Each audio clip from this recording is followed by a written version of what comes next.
ಈಗ ಹಿಂದೆ ಹೋರಾಟ ಮಾಡಿ ಸ್ವಾತಂತ್ರ್ಯ ಪಡ್ಕೊಂಡು ಜೆಡಿಎಸ್ ಪಾದಯಾತ್ರೆ ಇವತ್ತು ಕೂಡ ಮುಂದಿದೆ. ಎರಡನೇ ದಿನ ಕೂಡ ಅದ್ದೂರಿಯಾಗಿ ಜೆಡಿಎಸ್ ಪಾದಯಾತ್ರೆ ಸಾಗ್ತಾ ಇದೆ. ಇವತ್ತು 17 ಕಿಲೋಮೀಟರ್ ಪಾದಯಾತ್ರೆ ನಡೆಯುತ್ತೆ. ಪ್ರಮುಖ ನಾಯಕರು ನಮ್ಮ ಜೊತೆ ಇದ್ದಾರೆ, ಅವ್ರನ್ನ ಮಾತಾಡ್ತಾ ಹೋಗ್ತೀನಿ. ಎಸ್ ಸರ್, ಇವತ್ತಿನ ಪಾದಯಾತ್ರೆ ಯಾವ ರೀತಿ ಸಾಗುತ್ತೆ ಸರ್? ಇವಾಗ ಬಿಡದಿಯಿಂದ ಪ್ರಾರಂಭ ಆಗುತ್ತೆ. ಇವಾಗ ಎಲ್ಲ ನಮ್ಮ ನಾಯಕರುಗಳೆಲ್ಲರೂ ಬಂದಿದ್ದಾರೆ ಆಲ್ರೆಡಿ. ಎಲ್ಲ ಸಭೆ ಉದ್ದೇಶಿಸಿ ಭಾಷಣ ಮಾಡ್ತಾ ಇದ್ದಾರೆ. ಇವಾಗ ಇಲ್ಲಿಂದ ಸ್ಟಾರ್ಟ್ ಮಾಡಿ ನಾವು ಕೆಂಗೇರಿ ಜಂಕ್ಷನ್ವರೆಗೂ ಸಹ ಇವತ್ತು ರೀಚ್ ಆಗ್ತೀವಿ. ಇದು ಎಲ್ಲರೂ ಸಹ ನಮ್ಮ ಪಕ್ಷದ ಕಾರ್ಯಕರ್ತರು ಅತಿ ಹುಮ್ಮಸ್ಸಿನಿಂದ ಅತಿ ಉತ್ಸಾಹಿಗಳಾಗಿ ಎಲ್ಲರೂ ಭಾಗಿಗಳಾಗಿದ್ದಾರೆ. ಅವರೆಲ್ಲರ ನೇತೃತ್ವದಲ್ಲಿ ನಮ್ಮ ನಾಯಕರಾದಂಥ ದೇವೇಗೌಡರು ಸಹ ಚಾಲನೆ ಕೊಡ್ತಾ ಇದ್ದಾರೆ ಈಗ. ಸೊ ಹಾಗಾಗಿ ನಾವೆಲ್ಲರೂ ಜೊತೆಗೂಡಿ ಹೋಗ್ತಾ ಇದೀವಿ ಸರ್ ಪಾದಯಾತ್ರೆನ. ಇವತ್ತಿನ ಪಾದಯಾತ್ರೆಗೆ ಆನೆ ಬಲ ಬರುತ್ತಾ ದೇವೇಗೌಡರು? ಖಂಡಿತ ಆನೆ ಬಲ ಅಲ್ಲ, ದೈತ್ಯ ಬಲ. ಈ ದೇಶದ ಅಪರೂಪದ ರಾಜಕಾರಣಿ, ರೈತರ ಒಡನಾಡಿ, ಮಾಜಿ ಪ್ರಧಾನಿ ದೇವೇಗೌಡರು ಈ ರಸ್ತೆಗೆ ಬಂದ್ರು ಕೂಡ ಈ ರಾಜ್ಯ ಸರ್ಕಾರ ಎಚ್ಚೆತ್ಕೊಳ್ಳಿಲ್ಲ ಅಂದ್ರೆ ಈ ರೈತರು ಈ ರಾಜ್ಯ ಸರ್ಕಾರಕ್ಕೆ, ಈ ಕಾಂಗ್ರೆಸ್ ಸರ್ಕಾರಕ್ಕೆ ಕೊಳೆ ಮೊಳೆಯನ್ನ ಅವರ ನೆತ್ತಿ ಮೇಲೆ ಹೊಡಿತಾರೆ ಅಂತೇಳಿ ನಾನಾದ್ರೂ ಭಾವಿಸ್ಕೊಳ್ತೇನೆ. ಇವತ್ತು ಏನ್ ದೇವೇಗೌಡರು ಈ 2ನೇ ದಿನದ ಪಾದಯಾತ್ರೆಗೆ ಚಾಲನೆ ಕೊಡ್ತಾ ಇದ್ದಾರೆ, ಇವ್ರು ಎಚ್ಚೆತ್ಕೊಂಡು ರಾಜ್ಯ ಸರ್ಕಾರ ಈ ಕೂಡಲೇ ತಕ್ಷಣದಿಂದ ಜಾರಿ ಬರುವಂತೆ ಇವ್ರು ನಿರ್ಧಾರ ತಗೊಂಡು ಈ ನಿರ್ಧಾರನ ನಾವು ಕೈ ಬಿಟ್ಟಿದ್ದೇವೆ ಭೂಸ್ವಾಧೀನ ಅಂತೇಳಿ ಇವರು ಒಂದು ಆದೇಶ ಹೊರಡಿಸೋ ಗಂಟ ಇದು ನಾಳೆ ಹೊತ್ತಿಗೆ ಇದು ಉಗ್ರ ಸ್ವರೂಪನ ಪಡೀತದೆ. ದೇವೇಗೌಡರು ಈ ರಾಷ್ಟ್ರದ ಮಾಜಿ ಪ್ರಧಾನಮಂತ್ರಿಗಳು, ರೈತರ ಒಡನಾಡಿ, ಏನ್ ರೈತರಿಗೋಸ್ಕರ ಏನು ಈ ಅಪರೂಪದ ಈ ಅತ್ಯುತ್ತಮವಾದಂತಹ ಈ ಫಲವತ್ತಾದ ಭೂಮಿಯನ್ನ ಏನು ಹೊಸಪಡಿಸ್ಕೊತಾ ಇದ್ದಾರೆ. 515 ದಿನದಿಂದ ರೈತರುಗಳು ಹೆಂಗಸರು ಮಕ್ಕಳು ಏನು ಬೀದಿಲ್ ಕೂತ್ಕೊಂಡು ಹೋರಾಟ ಮಾಡಿ, ನಿರಸನ ಕೂತ್ಕೊಂಡು, ಉಪವಾಸ ಕೂತ್ಕೊಂಡು, ಅನ್ನ ನೀರು ಬಿಟ್ಟು ಈ ಹೋರಾಟಕ್ಕೆ ಈಗ ಹಿಂದೆ ಸ್ವಾತಂತ್ರ್ಯ ಹೋರಾಟ ನಾವು ಹೋರಾಟ ಮಾಡಿ ಸ್ವಾತಂತ್ರ್ಯ ಪಡ್ಕೊಂಡು ಈ ಭೂಮಿಗೋಸ್ಕರ ಈ ಹೋರಾಟ ಮಾಡಿ ಈ ರಾಜ್ಯ ಸರ್ಕಾರ ಎಚ್ಚೆತ್ಕೊಂಡು ಈ ಕೂಡಲೇ ಇವರು ಜಾರಿ ಬರುವಂತೆ ಈ ನಿರ್ಧಾರನ ವಾಪಸ್ ತಗೋಬೇಕು ಅಂತ ಹೇಳಿ ಕಾಂಗ್ರೆಸ್ ನಾಯಕರು ಹಲವರೆಲ್ಲ ಆರೋಪ ಮಾಡ್ತಾ ಇದ್ದಾರೆ. ಜೆಡಿಎಸ್ ನಾಯಕರು ಅಥವಾ ದೇವೇಗೌಡರು ಮೊಮ್ಮಗಳನ್ನ ಆಡ್ಸೋದ್ ಬಿಟ್ಟು ಮನೆಯಲ್ಲಿ ಇಲ್ಲಿ ಯಾಕೆ ಪ್ರತಿಭಟನೆಗೆ ಬರಬೇಕು, ಎಲ್ಲಾ ರೈತರು ಜಮೀನು ಕೊಡಕ್ ತಯಾರಾಗಿದ್ದಾರೆ ಅಂತ ಹೇಳ್ತಾರೆ. ನೋಡಿ ಇದು ಸತ್ಯವಾದ ಮಾತು.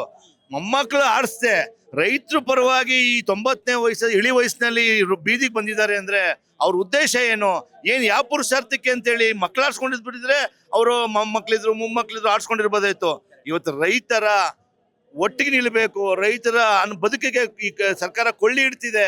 ಇದನ್ನ ನಾವು ರೈತರನ್ನ ಕಾಪಾಡಬೇಕು. ಇವ್ರಿಗೆ ಎಲ್ಲೋ ಒಂದ್ ಕಡೆ ಯಾರು ಒಬ್ರು ಮುಂದಾಡಬೇಕು, ಒಂದು ತಿಳುವಳಿಕೆ ಕೊಡೋದಕ್ಕೆ ಹೇಳಿ ಈ ದೇವೇಗೌಡರು, ನಿಖಿಲ್ ಅವರು, ನಮ್ಮ ನೆಚ್ಚಿನ ನಾಯಕರಾದ ಎಚ್ ಡಿ ಕುಮಾರಸ್ವಾಮಿ ಅವರು ಬೀದಿಗೆ ಬಂದು ಅವ್ರ ಮೇಲೆ ಎಷ್ಟೇ ಅವರು ಅವ್ರು ಹೇಳಿದ್ರು ಕೂಡ 4-1 ಅಲ್ಲಿ 6-1 ಅಲ್ಲಿ ಅವರು ಅಂತಿಮ ಸೂಚನೆ ಹೊರಡಿಸೋದ್ರಲ್ಲಿ ಏನೂ ಮಾಡ್ದೇನೆ ರೈತರ ಬಂದು ಒಂದು ಒತ್ತಾಯ ಮಾಡಿದಾಗ ಅದನ್ನ ಕೈ ಬಿಟ್ಟು ಇವತ್ತು ರೆಡ್ ಝೋನ್ ಆಗಿರ್ಬೋದು, ಇವ್ರು ರೆಡ್ ಝೋನ್ ತೆಗೆದು ಯೆಲ್ಲೋ ಝೋನ್ ಮಾಡ್ಲಿ ಸ್ವಾಮಿ, ಅಗ್ರಿಕಲ್ಚರ್ ಝೋನ್ ಮಾಡ್ಲಿ ಸ್ವಾಮಿ.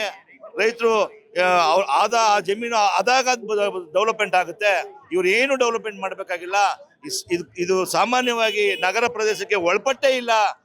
ನಮ್ಮ ಸುಪ್ರೀಂ ಕೋರ್ಟ್ ಚೀಫ್ ಜಸ್ಟಿಸ್ ನಿವೃತ್ತ ಮುಖ್ಯಮಂತ್ರಿ ನ್ಯಾಯಾಧೀಶರು ಹೇಳಿದಂಗೆ ಇದು ನಗರ ಪ್ರದೇಶಕ್ಕೆ ಒಳಪಟ್ಟಿಲ್ಲ, ಗ್ರಾಮೀಣ ಪ್ರದೇಶಕ್ಕೆ ಒಳಪಟ್ಟಿರೋದ್ರಿಂದ ಗ್ರಾಮೀಣ ಭಾಗಕ್ಕೆ ಸೇರ್ಕೊಳ್ಳಿ, ರೈತರಿಗೆ ಇದು ವ್ಯವಸಾಯಕ್ಕೆ ಇದು ಉಳ್ಕೊಳ್ಳಿ ಅಂತೇಳಿ ನಾವು ಏನು ಒತ್ತಾಯ ಮಾಡ್ತಾರೆ ರೈತರುಗಳು. ಇದನ್ನ ಮನಗಂಡು ಸರ್ಕಾರ, ಈ ರಾಜ್ಯ ಸರ್ಕಾರ ಇದನ್ನ ವಾಪಸ್ ತಗೋಬೇಕು ಎಲ್ಲರ ಪರವಾಗಿ ಒತ್ತಾಯ ಮಾಡ್ತಾರೆ. ಹಾಗೇನೆ ಈ ಜೆಡಿಎಸ್ ಬಿಜೆಪಿ ಪಾದಯಾತ್ರೆಗೆ ಬಹಳ ವಯಸ್ಸಾದವರು ಅಜ್ಜಿ ಕೂಡ ಬಂದಿದ್ದಾರೆ. ಅವ್ರನ್ನು ಮಾತಾಡಿಸ್ತೀನಿ. ಅಮ್ಮ, ಎಲ್ಲಿಂದ ಬಂದಿದ್ರಿ, ಏನ್ ಕತೆ? ನಾವು ಪಾದಳಿಂದ ಯಾಕೆ ಬಂದಿರಿ? ಓದ್ಕೆ ನಮ್ ಗದಗ ಬಂದವ್ರಲ್ಲ, ನಮ್ಮೂರು. ಓಕೆ, ಭೂಮಿ ಹೋರಾಟಕ್ಕೆ ಬಂದಿದ್ರಾ? ಹೌದು. ಯಾಕೆ ಈ ವಯಸ್ಸಲ್ಲಿ ನಡೆಯಕ್ ಆಗುತ್ತಾ ನಿಮ್ ಕೈಲಿ? ಬಸ್ಸಲ್ಲಿ ಬಂದಲ್ಲಮ್ಮ, ಎಲ್ಲಿಂದ ನಡಿಬೇಕಲ್ಲ, ಈಗ ಎಲ್ಲೂ ಹೋಗೋಲ್ಲ, ನಡ್ಕೊಂಡು ಹೋಗ್ತೀರಿ. ಸರ್, ಈಗ ಎಲ್ಲ ಒಂದ್ ಕಡೆ ಈ ಬಿಜೆಪಿ ಅಷ್ಟ್ರ ಮಟ್ಟಿಗೆ ಕೈ ಜೋಡಿಸಿಲ್ಲ ಅನ್ನೋ ಮಾತು ಕೇಳಿ ಬರ್ತಾ ಇದೆ. ಬಿಜೆಪಿ ಕೈ ಜೋಡಿಸಿದ್ರೆ ಇನ್ನಷ್ಟು ಆನೆ ಬಲ ಬರೋದು. ಇಲ್ಲ, ಆಲ್ರೆಡಿ ದೊಡ್ಡವರ ಲೆವೆಲ್ ಅಲ್ಲಿ ನಮ್ಮ ನಾಯಕರಾದಂತ ಎಚ್ ಡಿ ಕುಮಾರಸ್ವಾಮಿ ಅವರು, ಆರ್ ಅಶೋಕ್ ಅವರು ನಿನ್ನೆ ಬಂದಿದ್ದಾರೆ. ಅವರೆಲ್ಲ ಒಂದು ಸಭೆ ಮಾಡಿ ಮೀಟಿಂಗ್ ಮಾಡಿ ಮಾತಾಡಿದಾರೆಲ್ಲ.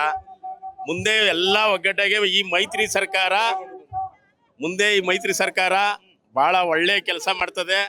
ಇವ್ರ ಆಟ ಏನಿದ್ರು ಕಾಂಗ್ರೆಸ್ ಸರ್ಕಾರ ಕೊನೆ ಇದು.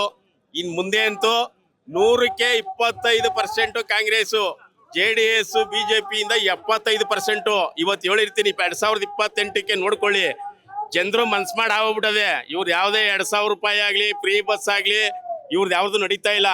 ಈ ಸ್ಥಳೀಯ ಚುನಾವಣೆಗಳು ಜಿಲ್ಲಾ ಪಂಚಾಯತಿ ಆಗ್ಬೋದು, ತಾಲೂಕ್ ಪಂಚಾಯತಿ ಆಗ್ಬೋದು, ಗ್ರಾಮ ಪಂಚಾಯತಿಗಳಾಗ್ಬೋದು, ಇವ್ರು ಎಲ್ಲಿ ಸೋಲ್ತೀವಿ ಅನ್ನೋ ಬೈಕ್ ಎಲ್ಲ ತಳ್ಳಾಕೊಂಡು ಹೋಗ್ತಾವ್ರೆ ಮುಂದಕ್ಕೆ. ಇವ್ರು ಅಂತವ್ರಾದ್ರೆ ಈ ಈ ಇತರ ರಾಜ್ಯದಲ್ಲಿ, ಕರ್ನಾಟಕ ರಾಜ್ಯದಲ್ಲಿ ಚುನಾವಣೆಗಳನ್ನ ಮಾಡ್ಬೇಕು. ಇವ್ರಿಗೆ ಭಯ ಬಂದು ಮಾಡ್ತಾ ಇಲ್ಲ. ಇವ್ರ ಕೊನೆ ಆಟ ಕಾಂಗ್ರೆಸ್ ಸರ್ಕಾರದ್ದು ಕೊನೆ ಆಟ. ಅವ್ರು ಹೇಳ್ತಾರೆ ನಿಖಿಲ್ ಕುಮಾರಸ್ವಾಮಿ ರೈತರ ವಿರೋಧಿ ಸರ್ಕಾರ ಕಾಂಗ್ರೆಸ್ ಸರ್ಕಾರ, ರೈತರ ವಿರೋಧಿ ಸರ್ಕಾರ ಇದು. ಬಿಜೆಪಿ JDS ರೈತರಿಗೆ ಶಕ್ತಿ ಕೊಟ್ಟಿ ನಿಲ್ಲುವಂತ ಸರ್ಕಾರ ಇದು. ಪ್ರತಿ ಹಳ್ಳಿಗೆ ಶಕ್ತಿ ಬೆಂಬಲವನ್ನ ಸೂಚಿಸಿ ನಿಲ್ಲುವಂತ ಸರ್ಕಾರ JDS ಬಿಜೆಪಿ. ಇದು ರೈತರ ವಿರೋಧಿ ಸರ್ಕಾರ. ನಾವು ಹೋರಾಟಕ್ಕೆ ಎಲ್ಲ ಸಿದ್ಧವಾಗಿ ಪ್ರತಿ ಹಳ್ಳಿ ಕೂತು ಮಾತಾಡಿ ಹಳ್ಳಿ ಕಟ್ಟೆಗಳಲ್ಲಿ ಬಂದಿದ್ದೀವಿ. ಇವತ್ತು ಈ ಮಟ್ಟದಲ್ಲಿ ಜನ ಬಂದಿದ್ದೀವಿ ಇವತ್ತು. ಒಟ್ಟಾರೆ ನಾಯಕರು ಎಲ್ಲರೂ ಒಂದೇ ಮಾತನ್ನ ಹೇಳ್ತಾ ಇದ್ದಾರೆ. JDS ನಾಯಕರು ಬಿಜೆಪಿ ಅವರು ನಮ್ಗೆ ಕೈ ಜೋಡಿಸಿದ್ದಾರೆ, ಕೈ ಜೋಡಿಸಿಲ್ಲ ಅಂತ ಅಲ್ಲ, ಆದ್ರೆ ಬದಲಾಗಿ ಬಿಜೆಪಿ ಇನ್ ಸ್ವಲ್ಪ ಕೈ ಜೋಡಿಸಿದ್ರೆ ಹೆಚ್ಚಿನ ಆನೆಬಲ ಬರ್ತಿತ್ತು ಅನ್ನೋದು ಕೆಲವರ ವಾದ. ಸೊ ಒಟ್ಟಾರೆ ಇವತ್ತು 2ನೇ ದಿನದ ಪಾದಯಾತ್ರೆ ಏನಿದೆ ಇದು ಅದ್ದೂರಿಯಾಗಿ ಸಾಗ್ತಾ ಇದೆ, ಬಹಳ ಜೋರಾಗಿ ಸಾಗ್ತಾ ಇದೆ. ಸೊ ನಾಳೆ ಫ್ರೀಡಂ ಪಾರ್ಕ್ ಅನ್ನ ಈ ಪಾದಯಾತ್ರೆ ತಲುಪುತ್ತೆ. ಫ್ರೀಡಂ ಪಾರ್ಕ್ ನಲ್ಲಿ ಬೃಹತ್ ಸಮಾವೇಶ ಕೂಡ ಇರುತ್ತೆ. ಆದ್ರೆ ಕಾಂಗ್ರೆಸ್ ಇದನ್ನ ಆರೋಪಿಸ್ತಾ ಇದೆ, ಇದೊಂದು ಪ್ರಾಯಶ್ಚಿತ್ತದ ಪಾದಯಾತ್ರೆ ಮತ್ತೆ ನಿಖಿಲ್ ಕುಮಾರಸ್ವಾಮಿ ಅವ್ರನ್ನ ಮುಂದೆ ತರಬೇಕು ಅನ್ನೋ ದೃಷ್ಟಿಯಿಂದ ಕುಮಾರಣ್ಣವರೇ ಪ್ಲಾನ್ ಮಾಡಿ ಈ ಪಾದಯಾತ್ರೆಯನ್ನ ಮಾಡಿಸ್ತಾ ಇದ್ದಾರೆ. 3 ಸಾರಿ ನಿಖಿಲ್ ಕುಮಾರಸ್ವಾಮಿ ಅವರು ಈಗಾಗಲೇ ಸೋಲನ್ನು ಅನುಭವಿಸಿದ್ದಾರೆ. ಈಗಲಾದ್ರೂ ಈ ಪಾದಯಾತ್ರೆ ಮೂಲಕ ಗೆಲ್ತಾರ ಅನ್ನೋ ಮೂಲಕ ಇದನ್ನು ಮಾಡಿಸ್ತಾ ಇದ್ದಾರೆ ಅನ್ನೋ ಮಾತನ್ನ ಕಾಂಗ್ರೆಸ್ ನಾಯಕರು ಹೇಳ್ತಾ ಇದ್ದಾರೆ. ಒಟ್ಟಾರೆ ಇವತ್ತು ಪಾದಯಾತ್ರೆ ಸಾಗ್ತಾ ಇದೆ. ಉರಿ ಬಿಸಿಲಲ್ಲೂ ಕೂಡ ಪಾದಯಾತ್ರೆ ಬೆಂಗಳೂರಿನ ಮುಖ್ಯ ರಸ್ತೆಯಲ್ಲಿ ಸಾಗ್ತಾ ಇದೆ. ಕ್ಯಾಮ್ರಾ ಪರ್ಸನ್ ನಂದೀಶ್ ಜೊತೆ ಜಗದೀಶ್, ಸುಮನ್ ಟಿವಿ, ಬೆಂಗಳೂರು.